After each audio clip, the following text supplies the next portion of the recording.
আগবাটতে কনভয়ৰ গাড়ী ৰখাই দুয়োটা কিডনীৰ ৭০% বিকল হৈ থকা এগৰাকী দুখীয়া ১১ বছৰীয়া কণমানিৰ চিকিৎসাৰ বাবে মুখ্যমন্ত্ৰীয়ে ল'লে তৎকালীনভাৱে ব্যৱস্থা ডিব্ৰুগড়ত।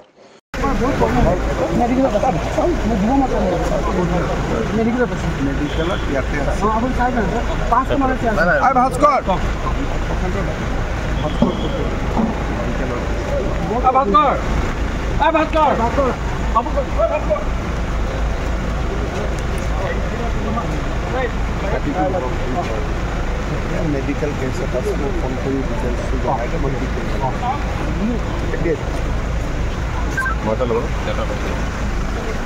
শনিবাৰে ডিব্ৰুগড়ত মুখ্যমন্ত্ৰীক বৰষুণৰ মাজতে পথত এজন যুৱক দৌৰি আহি কনভয়তে ৰাখিবলৈ চেষ্টা কৰে। প্ৰথমতে মুখ্যমন্ত্ৰীৰ নিৰাপত্তাৰক্ষীয়ে যুৱকজনক আঁতৰাই পঠোৱাৰ চেষ্টা কৰিছিল যদিও মুখ্যমন্ত্ৰীয়ে নিৰাপত্তাৰক্ষীক আঁতৰাই বৰষুণৰ মাজতে যুৱকজনৰ কথাখিনি শুনিবলৈ চেষ্টা কৰে। প্ৰকৃততে যুৱকজনে অনিশা শইকীয়া নামৰ 11 বছৰীয়া এগৰাকী দুৰ্ভগীয়া কন্যাৰ চিকিৎসাৰ অনুৰোধ লৈ এইদৰে অসম চিকিৎসা মহাবিদ্যালয়ৰ পৰা মুখ্যমন্ত্ৰীক লগ ধৰিবলৈ আহে। মুখ্যমন্ত্ৰী আহিছে বুলি খবৰ পাই বৰষুণত তিতি কেইবা কিলোমিটাৰ দূৰৰ পৰা যুৱকজনে এই পদক্ষেপ লয়। পৰিয়ালৰ লোকে পূৰ্বে বহু অনুনয় বিনয় কৰি ছ'চিয়েল মিডিয়াত লিখিও বাট নোপোৱাত অৱশেষত এই পন্থা লয় যুৱকজনে। বহুদিন ধৰি খোৱাঙৰ নাহৰণি পঞ্চায়তৰ পানীতোলা বৰবিলৰ অনিল আৰু নয়নমণি শইকীয়াৰ কন্যা সন্তান অনিশাৰ দুয়োটা বৃক্ক ৭০% বিকল হৈ যায়, যাৰ বাবে অসম চিকিৎসা মহাবিদ্যালয় হস্পিটেলত চিকিৎসা কৰাই থাকোঁতেই এইমছলৈ লৈ যোৱাৰ পৰামৰ্শ দিলে চিকিৎসকে। কিন্তু দুখীয়া পৰিয়ালৰ সেই সামৰ্থ্য নাছিল। বহু অনুৰোধ কাতৰ আহ্বান জনায়ো উপায় নোপোৱাত অৱশেষত আজি ডিব্ৰুগড়ত মুখ্যমন্ত্ৰী অহাৰ খবৰ পাই অনিশাৰ ঘৰৰ চুবুৰীয়া যুৱকজনে ঢপলিয়াই বৰষুণে এইদৰে আগচি ধৰে। কণমানিজনীৰ চিকিৎসাৰ ব্যৱস্থাৰ অনুৰোধ জনায়। মুখ্যমন্ত্ৰীয়ে যুৱকজনৰ কথা শুনি লগে লগে দলীয় লোকক মাতি তৎকালীন ব্যৱস্থা কৰি দিবলৈ কয়। আজি মামাক লগ পোৱা হ'ল নেকি? হয়, যে অনিশা শইকীয়া 11 বছৰৰ কন্যা, তেওঁ মানে দুটা কিডনী ৭০% বেয়া হৈ গৈছে। বেয়া হৈ যোৱাৰ ফলত এই মুখ্যমন্ত্ৰীক তেওঁ গৈ থকা পাছতে মানে তেওঁ ৰাস্তাতে লগ পাই তেওঁক মই তেওঁৰ স্বাস্থ্যৰ বিষয়ে মই অৱগত কৰালোঁ।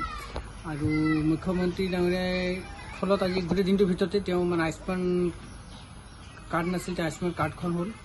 তাৰপিছত তাকে মুখ্যমন্ত্ৰী ডাঙৰীয়াক ধন্যবাদ জ্ঞাপন কৰিছোঁ তেওঁ সহায় কৰাৰ বাবে, আৰু আশা কৰিছোঁ যে CM ৰিলিফ ফাণ্ডৰ পৰা তেওঁ যি আৰ্থিক সাহায্য থাকে, কাৰণ পৰিয়ালবৰ্গ যথেষ্ট দুৰ্বল, যদি সহায় কৰে তাৰ বাবে।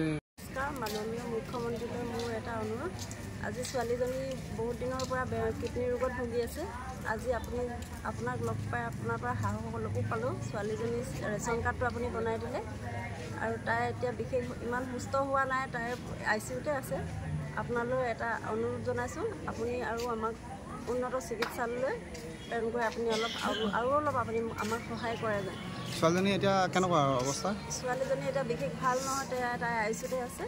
তাই ফুলিও আছে, একো খাব পৰা নাই ৰাতিপুৱাৰ পৰা, পেট ফুলি আছে, ভৰি হাত ফুলি অৱস্থাটো একেবাৰে। ছোৱালীজনী আয়ুষ্মান কাৰ্ড নাছিলে ন? ছোৱালীজনী আয়ুষ্মান কাৰ্ড নাছিলে, বৰ্তমান এতিয়া আয়ুষ্মান কাৰ্ড। এইটো মানে কি আপুনি মামাক ৰাতিপুৱা লগ কৰি আয়ুষ্মান কাৰ্ডটো মোক যোগাৰ কৰি দিলে, তেওঁলোকৰ মানুহে যোগাৰ কৰি মেলি মোক দিলে। এতিয়া মই বৰ্তমান এতিয়া ডক্টৰে আপোনাক কি আশ্বাস দিছে ইয়াৰ পৰা? ডক্টৰে আশ্বাস দিছে, ডক্টৰে কৈছে ডক্টৰে ভাল হ'ব কৈছে, কিন্তু আৰু অকণমান ইয়াত ডক্টৰৰ লগত মামাই কিবা কথা বতৰা হ'ল নেকি? মামাই কথা পাতিলতে ডক্টৰে ভালকৈ চাইছে। এতিয়া আৰু অলপ চিকিৎসাৰ প্ৰয়োজন হ'ব, টকা পইচাৰো অলপ প্ৰয়োজন হ'ব, সেইটো কাৰণে আমাক অলপ উন্নত চিকিৎসালয়লৈ নিবলৈ মামাই সহায় কৰে।